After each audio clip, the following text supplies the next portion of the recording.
Hi everyone, welcome back to my channel, or welcome if you're new here.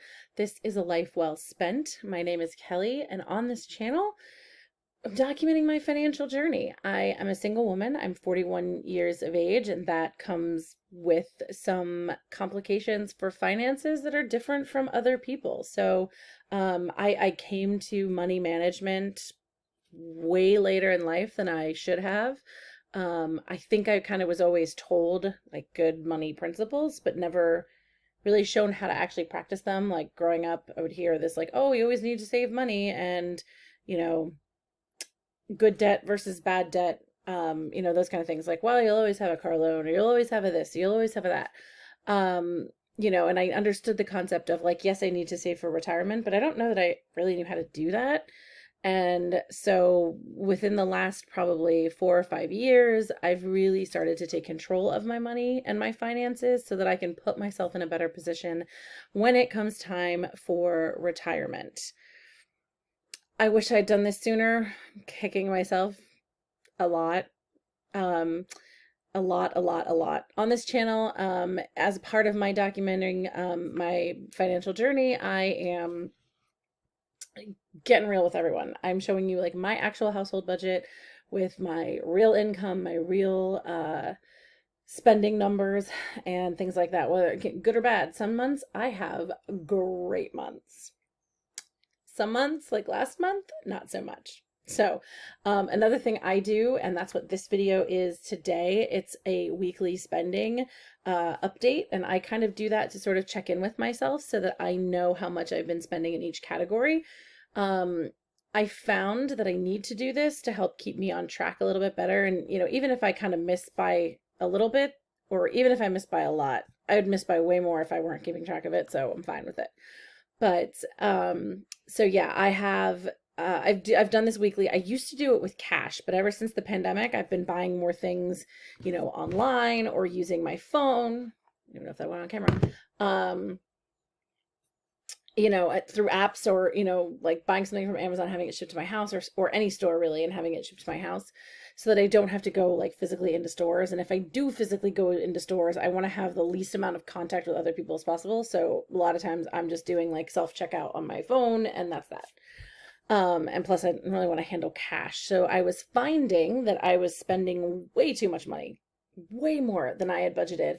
And it was a lot more difficult to kind of keep a mental tally in my head in all of my different categories. It was easy with cash because I could look in the cash envelope and say, oh, well, there's only like $20 left in here. That's all I have left to spend. But there's short of putting everything in separate accounts, and I certainly don't want any accounts to go to zero. So, that wasn't really feasible in a banking situation. So I started doing these weekly check-ins, and it's helped me a lot. I will also do a video where I wrap up my budget for the month. I'll close it out for you. I'll do videos. It's kind of tracking some of my financial goals. I might have a current goal of paying off all of my debt. I had paid off a personal loan and a credit card. Oh boy, almost 9 months ago now, I guess. Yeah, I was like kind of right at the beginning of the calendar year. And right now I'm racking up money, setting aside money to pay off my student loans in kind of a lump sum. I'm sort of gauging what's going to happen with any kind of student loan forgiveness. I feel like my luck is that like if I just went and paid it off tomorrow, the very next day, so today is a Monday. So if I paid it off on a Tuesday, come Wednesday, they'd be like, hey guys, everybody gets student loan forgiveness. Boom, it's just like that. You don't have to do anything. And I'll sit here like, but I just paid it and I didn't have to. So I'm going to kind of hold off a little bit and see. I do really have a really low interest rate. I mean, obviously it's better than nothing. And I'm in a really fortunate position because my parents, it's part of the deal that we made when I went to college that they were going to pay for me to go to college. So they actually make the payment on the loan. So it's not really costing me anything. It's costing them something. But I still would like to kind of just get that debt cleared, get it off my plate, because if my mom wants to retire in the next couple of years, and if she's not willing or able at any point to pay it, then I don't, it falls on me anyway because it's in my name. So I want to get the slate wiped clean there. So right now I'm just saving up, have about I think it should be just under 13,000 now. Um, and I have the cash on hand, but I'm a little leery of, I live in an old house. I'm a little leery of like just dropping that much money and killing my savings by that much. So I'm just kind of slow and steady wins the race. I'm going to keep putting as much aside as I possibly can, and go from there. So without further ado, we will get into the weekly spending video so we can, or I can show you what that looks like. Okay, so this is my budget template. If you would like it, leave me a comment in the link below. I'm still kind of working out some of the kinks. Like, it's working for me, but that doesn't mean it'll work for everybody. But somebody had commented, I don't know, like a month or two ago, and asked if I would share it, because they had been doing kind of paper pencil. So if you would like it, leave a comment, let me know. I can post the link again, to kind of see, anybody can kind of test it out. And if you have any issues with it, like, totally just please let me know. I think I've gotten most of the like formatting kinks worked out, but like I said, this works for me. Ultimately, with budgeting, you've got to find something that works for you. For some people, that's paper and pencil. For me, it is definitely not at all. I like this spreadsheet. I can track my expenses in here. When I put an amount in, it is set to auto feed in here. When I add something, it will automatically put it where it belongs, subtract it from, what I'm budgeting for. So I know like how much I've got left in each category. So yeah, I love it. So, with that said, this is for the first week of September. So the 1st through the 7th of September. I have pretty much all of my bills come out, and all of my money gets moved to sinking funds or savings or anything like that in the very, very beginning of the month. And I do that because when the end of the month comes around, or well, I can do that, I should say, because when the end of the month comes around, I have my, I set my bank account up so that it has 1 month's income in it.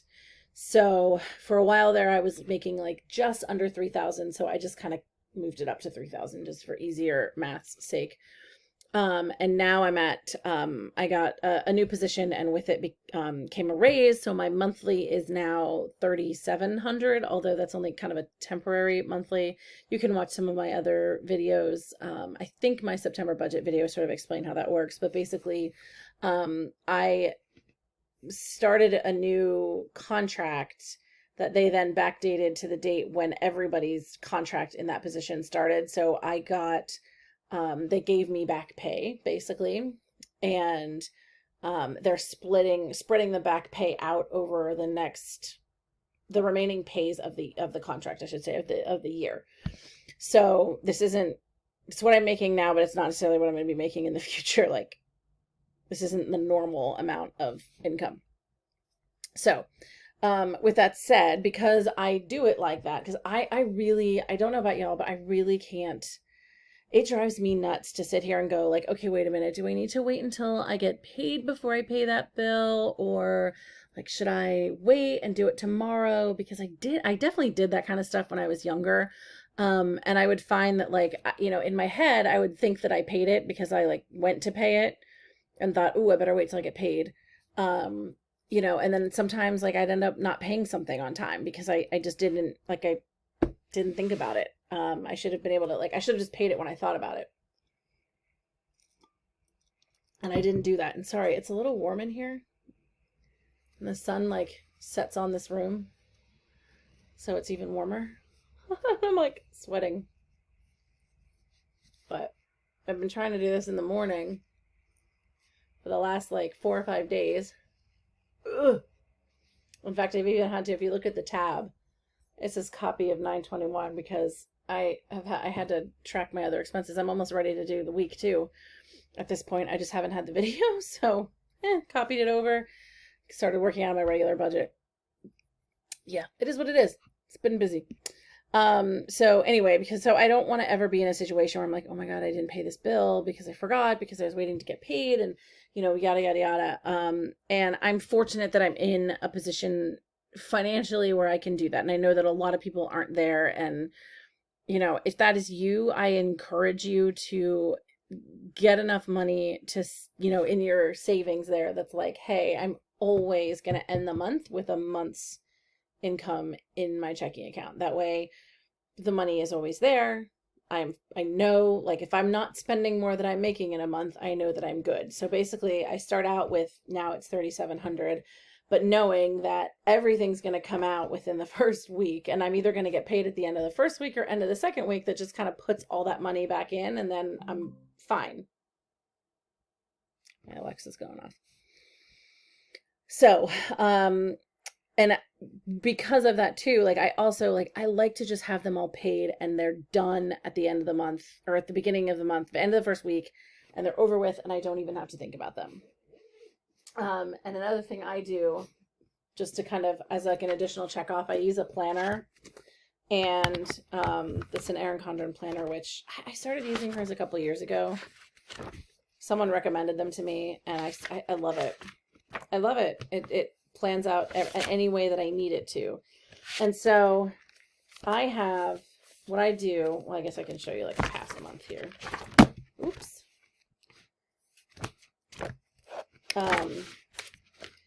In the monthly part of my calendar, I write down the side here and put little check boxes on all of my bills, my sinking funds, debt payments, anything like that. And then when the money has cleared my bank account, I check it off so I know that, like, it has been paid. And when I look at my money, that's how much money I have to spend on the things that I want to spend on or need to spend on. So it's just kind of an additional check for me. Like, if something doesn't go through, then I can think, oh, I gotta, even if it's on like a bill pay, like, I like it because I know that, like, oh wait, I need to check on that and something's not right. It's great. Extra check there, which I really appreciate. So anyway, first week then always has a lot of expenditures. So first we have my mortgage, $671.86. And now if you watched my budget video where I talked about my September budget, I kind of had to make a change to my mortgage midstream because I was like, wait a minute, that's not right. So I got this letter. For those of you who own houses, and if you escrow your taxes and insurance and all that kind of stuff, you know what this is like. At the end of the year that you've owned your house, and I bought my house in July, so every July I get this letter. It's a little statement of account for my escrow account and lets me know how much is still in there. And by law, I think if there's more than like $50, they have to refund it all to you. And then, but more times than not, there's a shortage because, like, your insurance rates have gone up or your taxes have gone up or something, and they've calculated your escrow payment and your mortgage payment, then your full mortgage payment on top of, like, with the escrow included. They calculate all of that with the current tax rate and the current insurance amount that they expect. And so if you get to the end of the year and, like, let's face it, taxes never go down, but let's say the taxes, like, there was a freeze and nothing went up, then everything could maybe stay the same. But if it goes up, then you're going to get this letter saying, like, oh, hey, you don't quite have enough in this account. So you have one of two choices. You can either, like, pay the lump sum then, and it's not usually a ton of money. I mean, I guess it could be if like your rates, like, got jacked. But for the most part, for me, I mean, I think it's been like, I think maybe $75 is the most I've ever paid. And it was like, okay, you can put this money in here now. And then your payment, is always going to change a little bit because it's going to change to reflect the new tax rate. But, if there is no new tax rate, then there's nothing if there's no new change, there won't be anything to reflect it, but that's pretty rare. And then there are times when, if you, like, changed your homeowner's insurance, it may drop. And so that's actually what was supposed to happen for me. I saved myself like $300 on my homeowner's insurance, but my taxes went up. And so I got this letter saying, like, hey, I owed like $24 in it or whatever. And so gave them the $24, and they were like, hey, this will be your new mortgage payment. It'll be $666.04, yada yada yada. And then you also get one of these babies from the bank, and it's called, I'm trying to cover up all the pertinent stuff, a payment book. And in the payment book, there's like little slips, and it tells you how much you're supposed to be paying. And I looked at this thing and I went, wait a minute, that says something different. That says $671.86. So then I had I was confused, and I had emailed to find out what was going on, because I went like, wait a minute, I know I paid that. I know I've seen the canceled check. So you definitely have it. Then why did my income, like, why did my payment change? And it's not really a ton of money, obviously, but it's still, I was like, if I don't have to pay it now, then I'd rather do something else with that money. It's just a little bit. Um, Long story short, bank got back to me, and what happened in the time that they had sent me out that letter that was like, here's your new payment, um, my tax bill came in and it was higher than what they had expected based on the year before. And so, and that happened to be before they printed the books. So they printed the books with the new payment in mind because they knew that the tax had gone up. So that's why the discrepancy. And I thought, okay, that makes sense. Figured there was a reason. However, like, I'm glad to know, because they didn't. I wish they would have sent me a letter that was like, hey, we know we said this, but here's what happened, and now it's this. Because otherwise I was just like, wait a minute, why are you charging me like $5 more? That's ridiculous. But anyway, it's what it is, what it is. So, PP&L, that's my electric company at $33.27. That's honestly about average for me. The most I've ever spent was like a bizarre month where something had to be happening. I don't even understand it. It was like $60, but other than that, I haven't cracked 50 other than that one weird month. Like, not even at Christmas time with like a tree and lights and stuff. So, pretty happy with that. Sewer, $58, that's a flat rate. Water, $18.97, that's also a flat-ish rate. It's a, like, you can't, no matter how much water you use, that's a minimum amount you're going to pay. And then after that, it's per usage. And I almost never go over the minimum allotment allowed. $24.77 for my natural gas. That is going to start climbing because, it might still be okay a little bit in September, but come October, I would definitely be turning my heat on, and I heat with gas. That can get pricey. I just prepare for that in the winter. Comcast is my internet, my television, and I've talked about that before. Like, I would prefer not to have television, but I'm kind of stuck in it. And I'm okay with it. Like, I'm okay with the reason I'm stuck in it. And it is what it is. My mother puts $50 into my account. And then we have a brokerage account in my name set up for my niece, and she puts $50 in, I put $50 in. So like, she gives me the 50 and then I just transfer 100 over. That's my Roth IRA. That's one of the things I've started this year, which I'm pretty excited about. I am going to max out my Roth IRA this year. And I've sort of decided, well, you know what? I'll do a video on my investment approach soon. Let's do that soon. $43.93 at Wegmans. Planned Parenthood, that's one of my giving things. I do a $10 a month payment to them. My mother gave me $41 as well, and I asked her to keep all these separate. Realistically, she gives me about $291. Like, truthfully, I could just have her give me all of it at once, but I want them separate because if things change, then, you know, I want to kind of track like the individual things. I just prefer it that way. Fair Fight, that's another one of my donations. Amazon, $3.17. Something went on sale. What was it? Oh, an Amelia Peabody book. If you've never read any of the Amelia Peabody books, oh, read them. They're fabulous. Love them. And my goal is to get them all. And as they go on sale, if they go under $3, I buy them. Of course, it's a little over $3 with taxes, but that one was $2.99. $200 from my mom for my student loan, $7.50 for life insurance. I went to a country store to get groceries. They kind of have like bulk food stuff, and my mom needed some things and I needed some things. I get like my bread flour there because it is bread making season. I'm excited. Let me see. That's $200 to my student loan payment, another $27.73 at Wegmans because my mother decided she needed some things for a picnic that we were having at the last minute. Let's see. Apple $299. That's my iCloud storage. Xfinity Mobile is $55.30. That's my cell phone. That's between me and my mom. And I actually went a little over because I went over on data. I wasn't really expecting to, but I did. There's the $100 that I set out to the brokerage account. I spent $78 on Amazon. I bought some more Thinx underwear, which is like period underwear. And if you have never tried anything like period underwear, y'all, it's expensive. They are expensive, but oh, they're so worth it to try it. I just love them. Oh, it's just so much better. I will never go back. And then PAECT is a professional, like educational technology organization that I belong to, and it's a yearly renewal. So that renewed. So far, not a terrible, terrible spending. And here I type in all of my sinking fund stuff that has moved. But $1,008.17 in housing and utilities, and $262.68 in others. So I'm okay with it.